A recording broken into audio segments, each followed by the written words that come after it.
Hi, I'm Gareth Green and welcome to the second video in our series of 8 on cool extended chord progressions, in which I'm just giving you a small number of chords to help people enrich their harmonic vocabulary.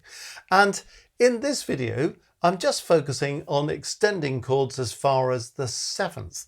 You can go up to the 9th, the 11th, the 13th, but here we're just thinking about 7th. So let's just think about what we've got here.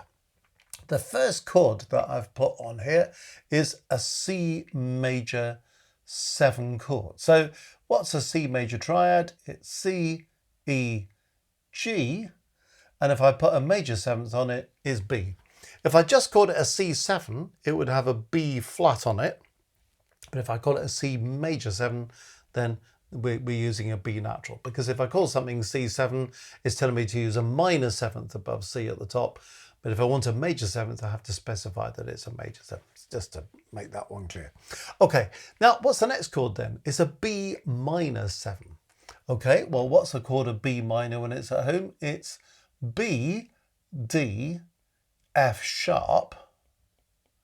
Okay, and why have I called it B minor? Well, because it's not B major. B major would be B, D sharp, F sharp. So B minor, B, D, F sharp. Put a 7th on the top, and that's going to be an A. It's going to be a minor 7th here. So that's why B minor 7. So the C major 7 sounds like this. The B minor 7 sounds like this. And then I'm going to go for B flat major 7. So as I'm just trying to help people mop up this little issue that sometimes causes confusion about major 7ths, minor 7ths, what are we doing? So here's a B flat major chord with a major 7th on it. So that's that chord. And then we've got an A minor 7 to finish up. So A, C, E is A minor, and it's a minor 7th. So we've got the G there, which is this. So you might have noticed, well, apart from the fact they're all 7th chords, do you notice the bass is going down in semitones or half steps? C, B, B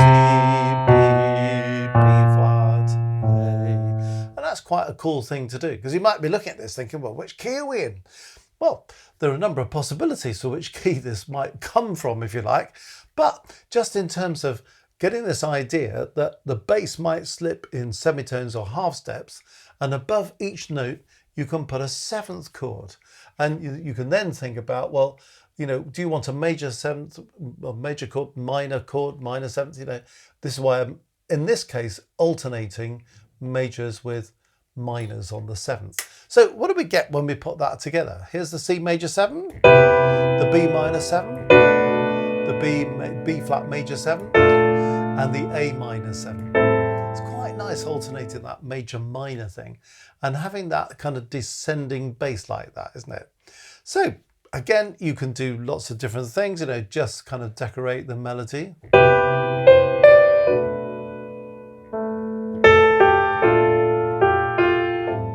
Do you see how that just quickly turns 4 chords into something that sounds more like a piece of music?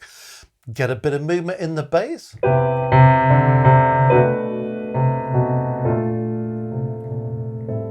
Do something like that. You know, there are lots of things you could do. You could do...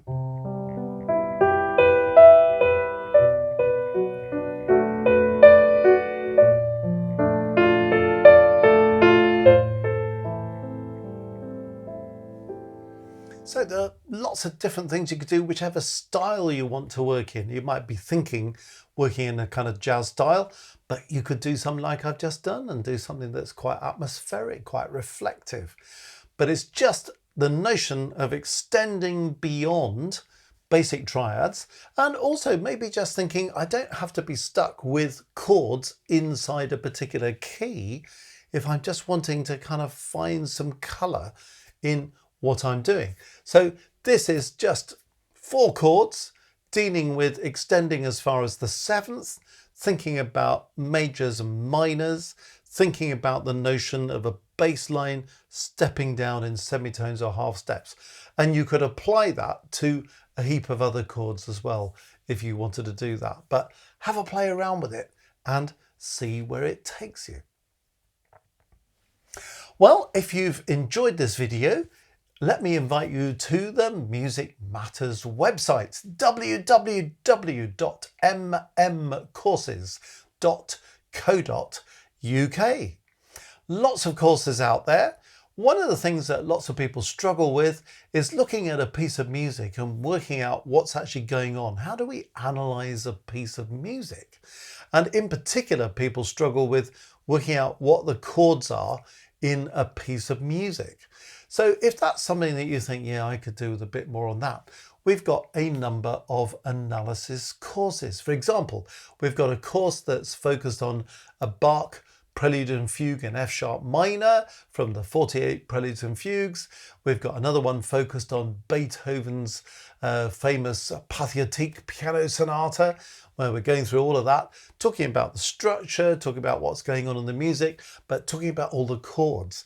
So whether you're kind of into Bach and Beethoven or not, it's still highly instructive in how to look at a score, work out what the chord is, work out when it's changing key, when is it modulating from one key to another, which key are we in when, why are we in this key now, what about our chromatic chords, are we okay with diminished seventh chords and Neapolitan chords and augmented sixth chords and all that kind of stuff. When are we using straight chords, when are we using extended chords? So it will be a great opportunity just to get your head around that through following an analysis that I'm giving of those two pieces of music, whatever your kind of musical background, whatever style you want to work in. www.mmcourses.co.uk